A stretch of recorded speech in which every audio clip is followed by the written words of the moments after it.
that stop mining, the stopping of mining, as one is economic cost, but other, most importantly, the social cost. That economic cost can be measured very easily in terms of loss of GDP, loss of revenue to the government, loss of profit, whatever it is. But more important for me is the social cost.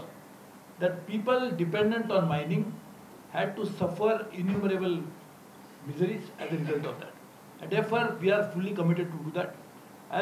Therefore, again, I am saying solution can be legal, can be administrative, can be legislative. So we'll look into all possible aspects. The new government will do it with working with the local government. You will not believe it, how many times I must have a discussion with the previous Chief Minister, Madhav Parrikar. In fact, one of the last letter that he wrote to the Prime Minister, I was in that meeting, when he wrote about what could be the solution for solving the mining problem. So we are fully committed to that. I don't want to tell you today, on the eve of the election, what could be the solution. But the new government, I will tell you, will definitely work towards finding an enduring solution to the problem purely and necessarily and largely for the social aspect of it, taking into account the miseries that people are suffering from it.